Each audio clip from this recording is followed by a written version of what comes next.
Custard powder ഒന്നും ഉപയോഗിക്കാതെ തന്നെ നല്ല അടിപൊളിയായിട്ടുള്ള ഒരു ഫ്രൂട്ട് കസ്റ്റേർഡ് ഹെൽത്ത് നോക്കുന്നവർക്കും ഡയറ്റ് നോക്കുന്നവർക്കും ഒക്കെ പറ്റിയ ഒരു റെസിപ്പിയാണിത്.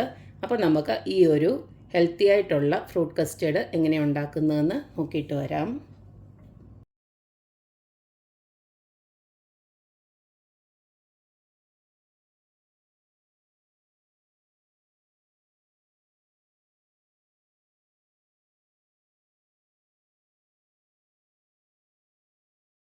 കസ്റ്റേർഡ് പൗഡർ ഒന്നും യൂസ് ചെയ്യാതെ തന്നെ നല്ല ഹെൽത്തി ആയിട്ടുള്ള ഒരു ഫ്രൂട്ട് കസ്റ്റേർഡ് ഉണ്ടാക്കാനായിട്ട് ഇതുപോലേക്ക് ഞാൻ നമ്മുടെ ലോട്ടസ് സീഡ് ഉണ്ടല്ലോ, മക്കാന എന്ന് പറയുന്നത്, അത് ഞാൻ കുറച്ച് ഇതുപോലേക്ക് ഞാനൊരു ബൗളിലോട്ട് എടുത്തിട്ടിട്ടുണ്ട്. അതിലേക്ക് ഞാൻ കുറച്ച് ചൂട് പാലങ്ങോട്ട് ഒഴിച്ചു കൊടുക്കുകയാണ്.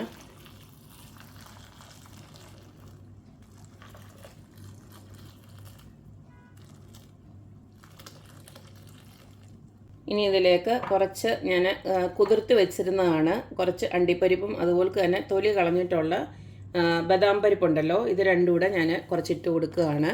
ഇതൊക്കെ അളവ് നിങ്ങളുടെ ഇഷ്ടത്തിന് ഇട്ട് കൊടുത്തോളൂ, കുഴപ്പമൊന്നുമില്ല. ഇനി ഇതിലേക്ക് നമുക്ക് നല്ലൊരു മണത്തിനും അതുപോലെ തന്നെ ചെറിയൊരു കളർ കിട്ടാനായിട്ട് ഞാൻ കുറച്ച് നമ്മുടെ കുങ്കുമപ്പൂ ഉണ്ടല്ലോ അതൊന്ന് ഇട്ട് കൊടുക്കുകയാണ്. ഓപ്ഷനിലാണ്, വേണമെന്ന് വെച്ചാൽ മാത്രം ഇട്ട് കൊടുത്താൽ മതി. ഇതിനി ഇവിടെ നിന്ന് ഇരിക്കട്ടെ. ഒരു 10-15 മിനിറ്റ് നമുക്കിതൊന്ന് സോക്ക് ചെയ്തെടുക്കണം. അതിന് വേണ്ടിയിട്ടാണ് നമുക്കൊന്ന് അടച്ചു വെക്കാം. ഒരു 10-15 മിനിറ്റോളം ഞാൻ അടച്ചു വെച്ച് നല്ലതായിട്ട് സോക്ക് ചെയ്തെടുത്തിട്ടുണ്ട്. ഇതിനി നമുക്ക് മിക്സഡ് ജാറിലോട്ട് ഇട്ടുകൂടെ ഇത് നന്നായിട്ട് പേസ്റ്റ് മാതിരി നല്ലൊരു ക്രീമി ആയിട്ട് ഇതൊന്ന് അരച്ചെടുക്കണം. അപ്പം ഞാനതൊന്ന് ചെയ്തിട്ട് വരാം. ഇതിപ്പോൾ ഒരു മിക്സഡ് ജാറിലോട്ട് ഞാൻ ട്രാൻസ്ഫർ ചെയ്തിട്ടുണ്ട്. ഈ ഒരു സമയത്ത് നിങ്ങൾക്ക് മധുരം നന്നായിട്ട് ആവശ്യമുള്ളവരാണെങ്കിൽ മാത്രം വേണമെങ്കിൽ പഞ്ചസാര ശകലം ഇട്ട് കൊടുക്കാം. ഞാനിപ്പോൾ പഞ്ചസാരയൊന്നും ഇടുന്നില്ല, കാരണം നമ്മൾ പ്രായമൊക്കെ ഉള്ളവർക്ക് പഞ്ചസാരയൊന്നും ഇടാതെ തന്നെ ഇനി നമുക്ക് ഇതിനകത്ത് ഫ്രൂട്ട്സൊക്കെ ആഡ് ചെയ്യാറുണ്ടല്ലോ, അഥവാ ഭയങ്കര നിർബന്ധമാണെങ്കിൽ നമുക്ക് കുറച്ച് വേണമെങ്കിൽ തേനൂടെ ചേർക്കാം. ഇപ്പോൾ എന്തായാലും ഞാനിത് നല്ലതായിട്ടൊന്ന് അരച്ചെടുത്തിട്ട് വരട്ടെ.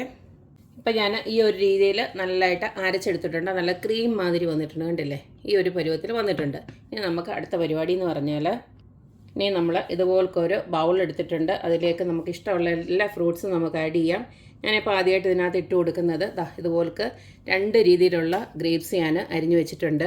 അതായത് നമ്മുടെ ഗ്രീനും അതുപോലെ തന്നെ ബ്ലാക്ക് ഗ്രേപ്സും, രണ്ടും സീഡ്ലെസ് ആണ് എടുത്തിരിക്കുന്നത്. ഇതുപോലക്കൊന്ന് ഇട്ട് കൊടുക്കുക. നമുക്ക് അടുത്തതിലേക്ക് ഞാൻ കുറച്ച് ഏത്തപ്പഴമാണ് എടുത്ത് വെച്ചിരിക്കുന്നത്. നിങ്ങൾക്ക് ഇഷ്ടമുള്ള പഴം ആഡ് ചെയ്യാം കേട്ടോ. ഇഷ്ടമുള്ള ഏത് ഫ്രൂട്ട്സ് വേണമെങ്കിലും ആഡ് ചെയ്യാം. എന്ന് പറഞ്ഞാൽ ഓറഞ്ച് അങ്ങനെ സിട്രസ് ആയിട്ടുള്ളതൊന്നും ആഡ് ചെയ്യേണ്ട.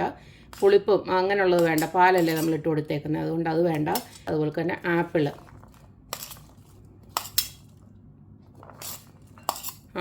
അതുപോലെ തന്നെ പൊമഗ്രാനൈറ്റും ആഡ് ചെയ്തിട്ടുണ്ട്. മാതളം നാരങ്ങ നമുക്ക് കുറച്ചൊരു ഗാർണിഷിങ്ങിന് വെച്ചേക്കാം. ഇപ്പോൾ ഇത്ര ഞാൻ ആഡ് ചെയ്ത് കൊടുക്കുകയാണ്. ഇനി നമുക്ക് അരച്ച് വെച്ചിരിക്കുന്നത് അങ്ങോട്ട് ഒഴിച്ചു കൊടുക്കാം. കണ്ടില്ല, നല്ല ക്രീമായിട്ടാണ് വന്നിരിക്കുന്നത്.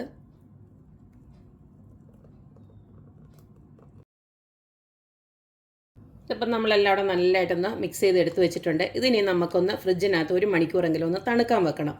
തണുത്തതിന് ശേഷം ഇത് ഇച്ചിരി കൂടെ ഒന്ന് കട്ടിയാവും. അപ്പോൾ നല്ല കസ്റ്റർഡ് മാതിരി, നല്ല ഫ്രൂട്ട് കസ്റ്റർഡ് മാതിരി തന്നെ ഇരിക്കും. പിന്നെ ഞാൻ പറഞ്ഞ പോലെ തന്നെ മധുരം ആവശ്യമുള്ളവർക്ക് മാത്രം കുറച്ചുകൂടെ മധുരം ഒന്ന് ഇട്ട് കൊടുക്കുക. അതായത് ഞാനിപ്പോൾ 1 മണിക്കൂർ അതൊന്ന് ഫ്രിഡ്ജിനകത്ത് വെക്കുകയാണ്. ഫ്രീസറിനകത്ത് വെക്കണ്ട, ഫ്രിഡ്ജിനകത്ത് വെച്ചാൽ മതി. ഇപ്പോൾ 1 മണിക്കൂർ ഞാൻ ഫ്രിഡ്ജിനകത്തൊക്കെ വെച്ചിട്ട് നമ്മുടെ കസ്റ്റർഡ് ഇപ്പം നല്ല എടുത്തപ്പം നല്ല എന്ത് രസമുണ്ട് കാണാൻ, നോക്കിക്കേ. നല്ല ആ ഒരു കളറൊക്കെ വന്നിട്ടുണ്ട്. കാരണം എന്ന് വെച്ച് കഴിഞ്ഞാൽ നമ്മൾ ആ കുങ്കുമപ്പൂ ഒക്കെ അരച്ചു കൊടുത്തല്ലോ, അപ്പോൾ അതിൻ്റെ ഒരു ഫ്ലേവറും അതിൻ്റെ ഒരു നിറവും ഒക്കെ വന്നിട്ടുണ്ട്, കണ്ടില്ലേ? അപ്പം നമുക്ക് നല്ല കട്ടിയിലും ഉണ്ട്, കണ്ടില്ലേ? നല്ല ക്രീമി ആയിട്ടിരിപ്പുണ്ട്. അപ്പോൾ നമുക്ക് ഇത് കുറേശ്ശേ ഇങ്ങനെ ഒരു സെർവിങ് ബൗളിലോട്ടൊക്കെ ഇങ്ങനെ അങ്ങോട്ട് എടുത്തിട്ട് എന്നാ രസമാണ്, കണ്ടില്ലേ?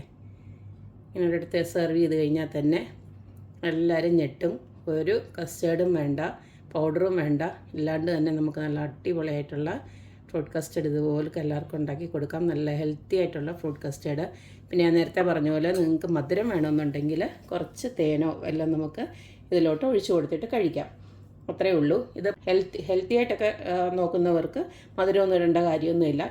ഇതേലെ 1-2 ബൗൾ കഴിക്കുമ്പോൾ തന്നെ നമുക്ക് വയറ് നിറയാനായിട്ടായിട്ടുണ്ട്. ഇതുപോലുള്ള റെസിപ്പീസൊക്കെ എല്ലാവരും ട്രൈ ചെയ്ത് നോക്കുക, ഹെൽത്തി ആയിട്ടിരിക്കുക.